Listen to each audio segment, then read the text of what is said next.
शिवाय। शिवजी सदा सहाय। ओम नमः शिवाय। गुरुजी सदा सहाय। जय गुरुजी। अथ श्री शिव महापुराणे द्वितीयायां रुद्रसंहितायां द्वितीय सतीखण्ड पंचत्रिंशोऽध्याय। दक्ष उवाच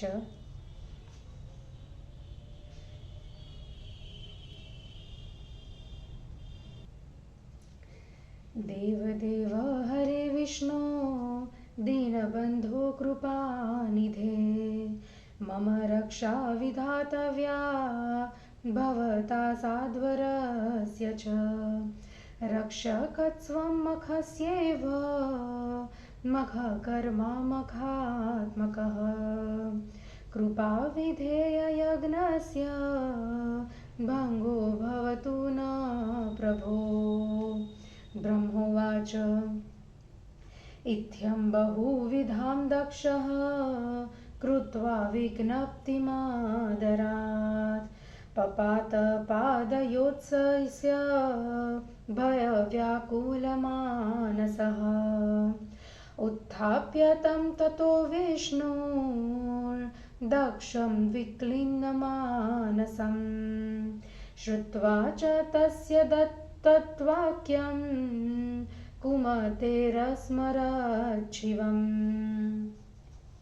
स्मृत्वा शिवं महेशानं स्वप्रभुं परमेश्वरम् अवदच्छिव तत्त्वज्ञो दक्षं सम्बोधयन् हरिः।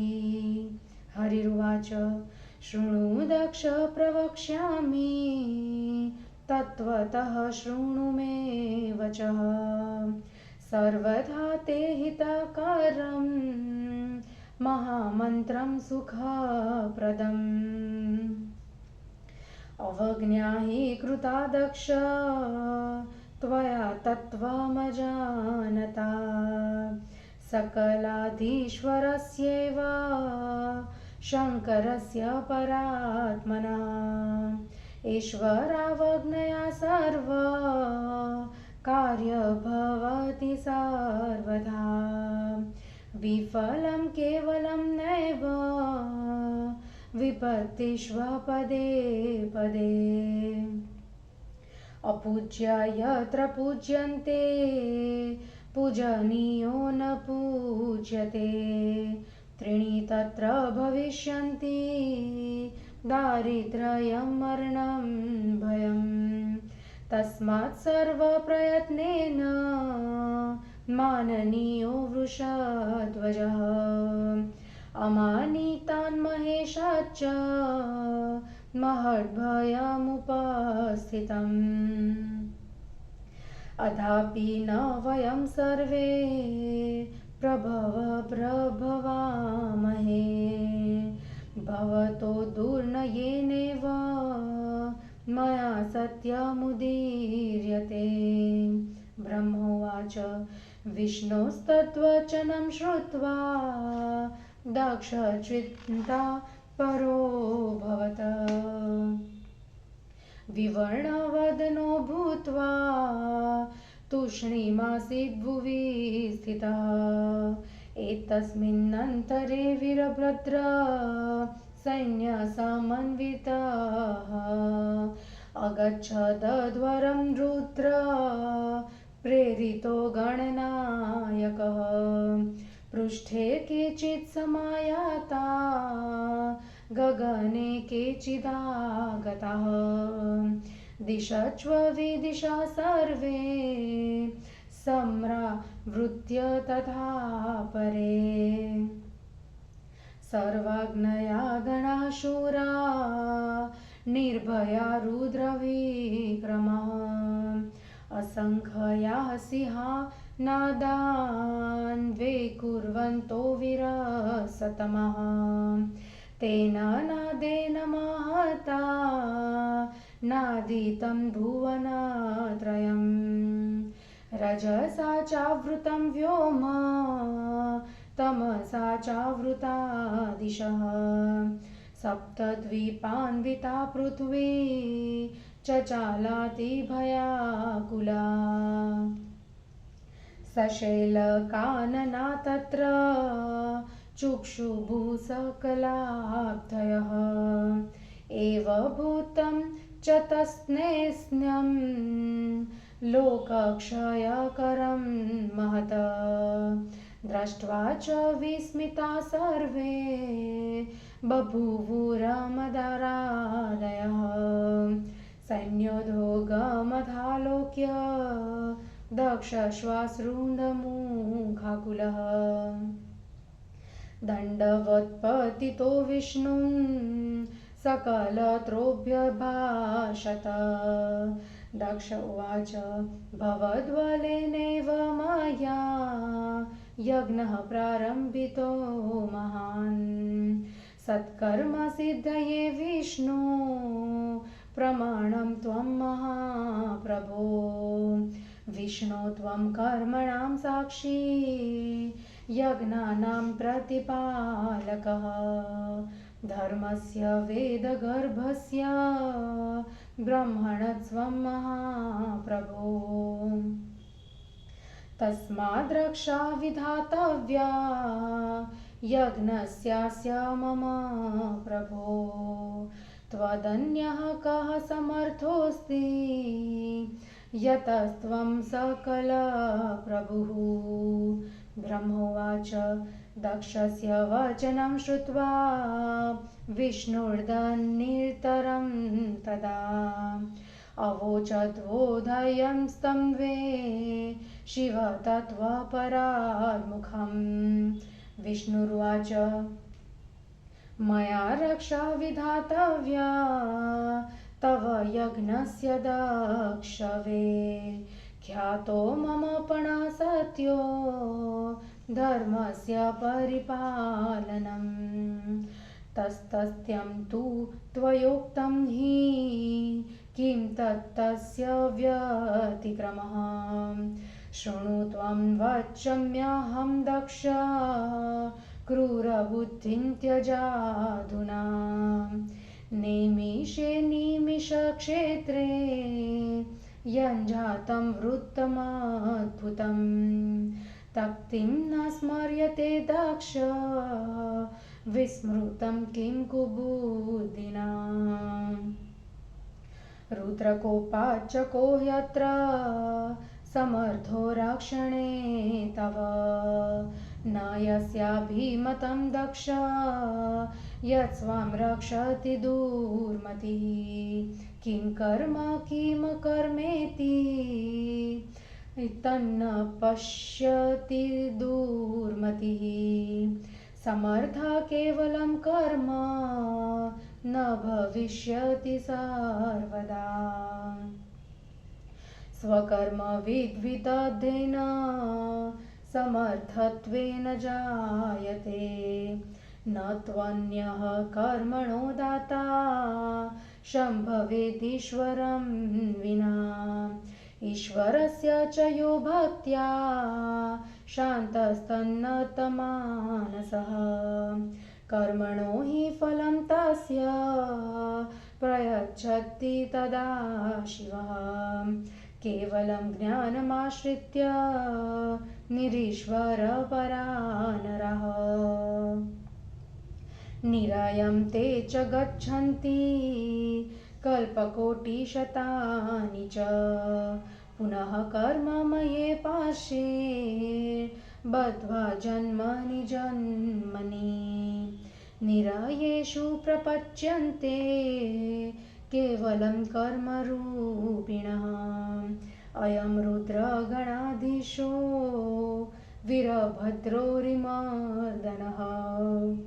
रुद्रकोपाङ्गिनः सम्भूतः समायातो द्वाराङ्गणे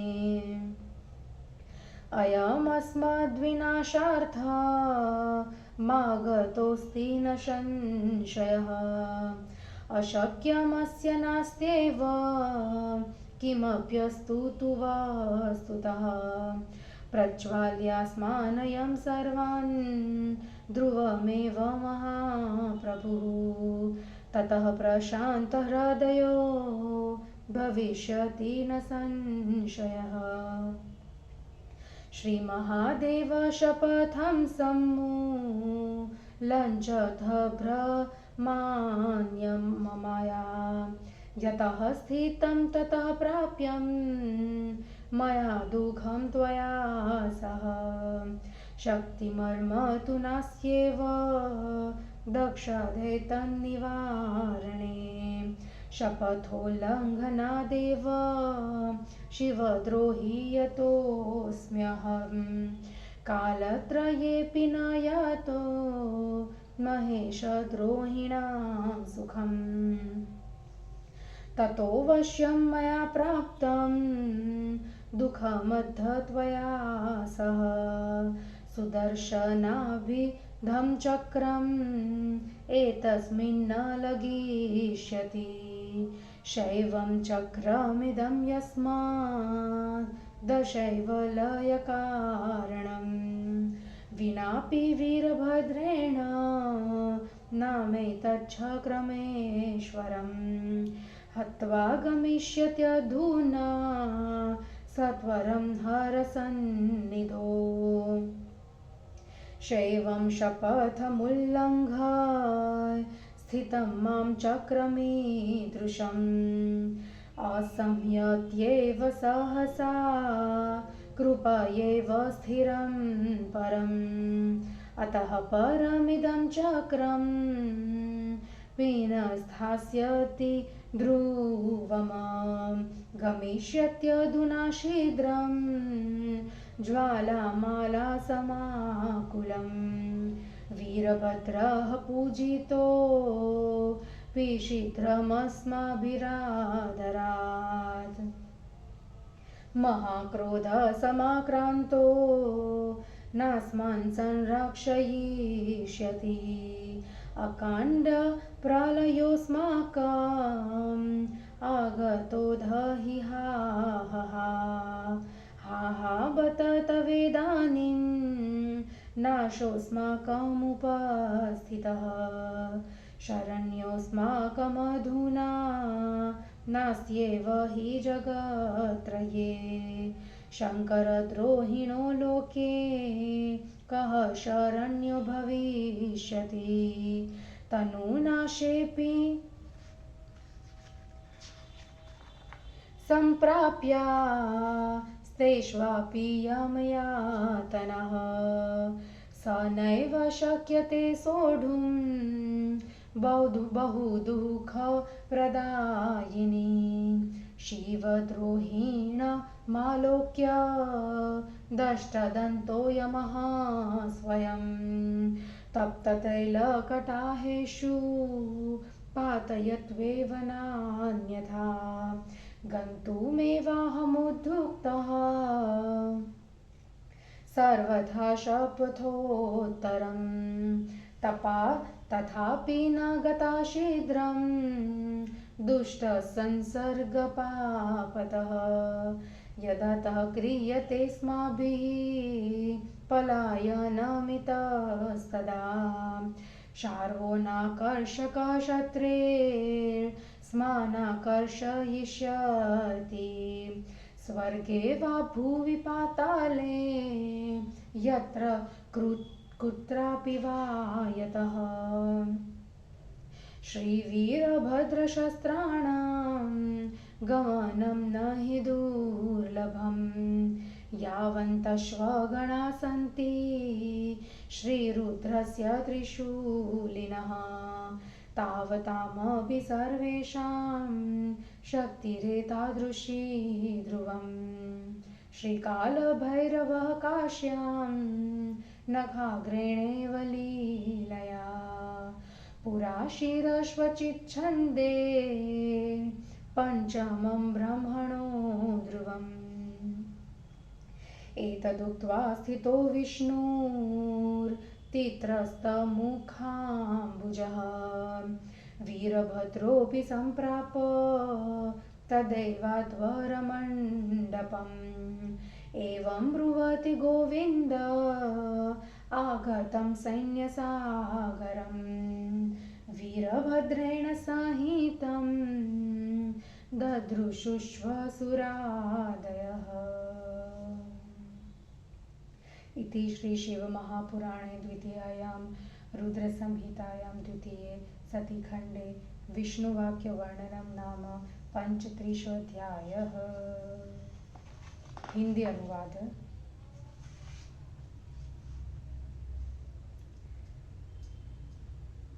दक्ष प्रजापति ने कहा, देवताओं के भी देवता हे हरि, हे विष्णु, दीनबंधु, कृपानिधि, आप यज्ञ सहित मेरी रक्षा कीजिए। आप मख स्वरूप, मख करने वाले तथा मख के रक्षक हैं। हे प्रभु, आप उस प्रकार मेरे ऊपर कृपा करें जिससे मेरा यज्ञ भंग न हो। ब्रह्मा जी ने कहा। इस प्रकार दक्ष प्रजापति आदर पूर्वक विविध भांति से निवेदन करके भयभीत होकर उनके चरणों में गिर गया। दुर्बुद्धि तथा दुखी चित्त वाले दक्ष को उठाकर विष्णु भगवान ने उसकी बातें सुनकर शिव जी का स्मरण किया। शिव जी के तत्व को जानने वाले अपने स्वामी परमेश्वर का स्मरण कर विष्णु भगवान ने दक्ष से कहा। विष्णु भगवान ने कहा, हे दक्ष, तुम्हारे हित के लिए सुख को देने वाला एक मंत्र कहता हूँ। हे दक्ष, शिव तत्व को न जानने के कारण तुमने सबके स्वामी परमात्मा शिव का अपमान किया है। शिव जी का अपमान करने से केवल कार्य ही असफल नहीं होता, अपितु इसलिए तुम्हें सभी प्रकार से शिव जी का सम्मान करना चाहिए। उनका अपमान करने से ही आज महान भय उपस्थित हुआ है। आज तुम्हारी इस दुर्नीति से हम सब प्रभावहीन हो गए हैं। मैं तुमसे सत्य कह रहा हूँ। ब्रह्मा जी ने कहा। विष्णु भगवान के उस वचन को सुनकर दक्ष चिंतित हो गया। उसका मुख फीका पड़ गया और वह चुप होकर बैठ गया। इसी बीच में शिवजी द्वारा भेजा गया अनेक गणों का नायक वीरभद्र सेना सहित यज्ञ स्थल में चला आया। कुछ गण उसके पीछे से, कुछ आकाश से, कुछ दिशाओं से और कुछ विदिशाओं से आकर घेर लिया। शिवजी की आज्ञा से शिवजी के समान पराक्रमी असंख्य शूर सिंहनाद करते हुए वहां पहुंच गए। उनके सिंहनाद का शब्द तीनों लोकों में सुनाई देने लगा। धूल से आकाश तथा अंधकार से दिशाएं ढक गए। 7 द्वीपों, पहाड़ों तथा वनों सहित पृथ्वी भय से कांपने लगी और सभी समुद्र डावाडोल हो गए। संसार का विनाश करने के लिए तत्पर इस प्रकार शिवजी की सेना को देखकर सभी देवता आदि आश्चर्यचकित हो गए। वीरभद्र की सेना के इस प्रकार के विनाशकारी प्रयत्न को देखकर रक्त की वमन करता हुआ दक्ष अपनी स्त्री के साथ विष्णु के चरणों पर गिर कर बोला। दक्ष प्रजापति ने कहा, हे विष्णु भगवान, मैंने आपके ही बल से इस यज्ञ को प्रारंभ किया था। अब इस कार्य की सिद्धि आपके हाथ में है। हे विष्णु, आप कर्मों से साक्षी और यज्ञों के रक्षक हैं। वैदिक धर्म के तथा ब्रह्मा के आप ही रक्षक हैं। इसलिए मेरे इस यज्ञ की हे भगवान आप रक्षा कीजिए। आपके अतिरिक्त इस यज्ञ की कौन रक्षा कर सकता है, क्योंकि आप सबके स्वामी हैं। ब्रह्मा जी ने कहा। दक्ष के इन वचनों को सुनकर विष्णु ने दीन होकर उस शिव विमुख दक्ष को समझाया। विष्णु भगवान ने कहा, हे दक्ष, मैं तुम्हारे यज्ञ की रक्षा करूंगा, क्योंकि मेरी यह सत्य प्रतिज्ञा है कि मैं धर्म की रक्षा करता हूँ। वह तुम्हारी बात सत्य है, वह असत्य नहीं हो सकती। हे दक्ष, मैं तुमसे कहता हूँ, तुम अपनी क्रूर बुद्धि को छोड़ो। नैमिषारण्य क्षेत्र में जो आश्चर्यजनक घटना हुई थी, अरे दुर्बुद्धि दक्ष, उसे तू भूल गया? रुद्र के कोप के सामने कौन तुम्हारी रक्षा कर सकता है?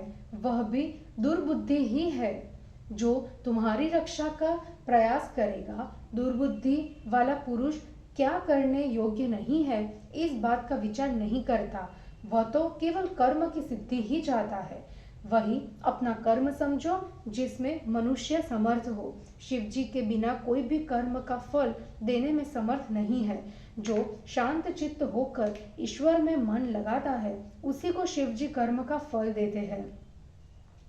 जो केवल ज्ञान का आश्रय लेकर ईश्वर का अपमान करते हैं, वे सैकड़ों करोड़ों कल्पों तक नरकगामी होते हैं। फिर वे कर्ममय पाशों से बंधे हुए अनेक जन्मों तक नरकों में पकते रहते हैं। यह रुद्र गणों का स्वामी, शत्रुओं का नाशक, रुद्र की क्रोधाग्नि से उत्पन्न यज्ञ भूमि में आ गया है। यह निसंदेह हम सब का नाश करने के लिए यहाँ आया। वास्तव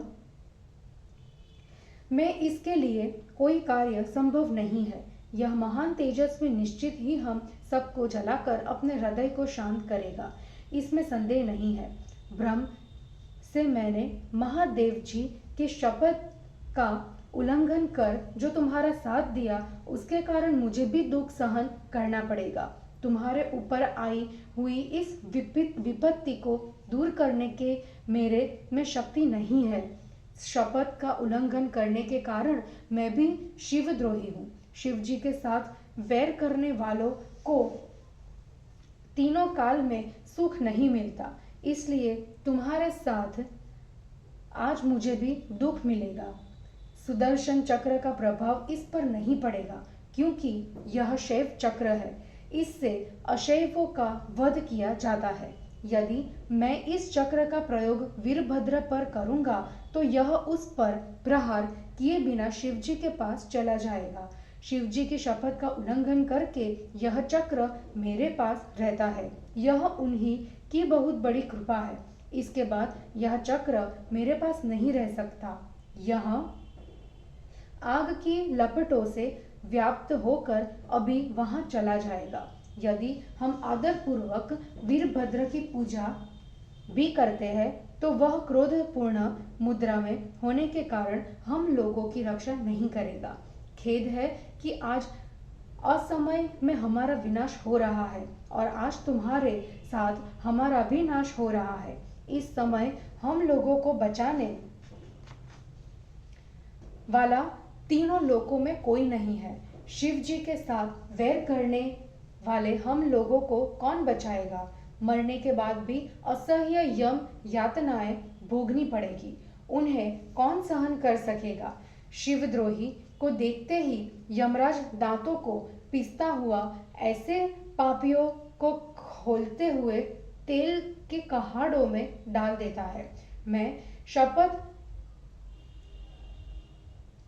के विपरीत जाने के लिए तो तत्पर हूं, परंतु दुष्ट के संसर्ग से होने वाले पाप से मैं कैसे छूट सकूंगा? यदि आज हम यहाँ से भाग जाए, तो भी शिव के गण हमें कर्षक शस्त्रों से अपने सामने खींच लाएंगे। हम स्वर्ग, भूलोक, पाताल कभी भी रहे, वीरभद्र के शस्त्रों की गति सर्वत्र रहती है। त्रिशूलधारी शिव जी के 3 जितने गण हैं, उन सब में यह शक्ति विद्यमान है। काशी में स्थित काल भैरव ने अपने नखों से ही ब्रह्मा के 5वें सिर को नोच लिया था। इतना कहकर अत्यंत घबराए हुए विष्णु चुप हो गए। वीरभद्र भी तब तक यज्ञ मंडप में पहुंच गया। विष्णु भगवान ऐसा कह ही रहे थे, तब तक सेना समूह आ गया। वीरभद्र सहित देवताओं ने उसे देखा। इस प्रकार श्री महापुराण में विष्णु वाक्य वर्णन नामक 35वां अध्याय समाप्त हुआ। जय गुरु जी।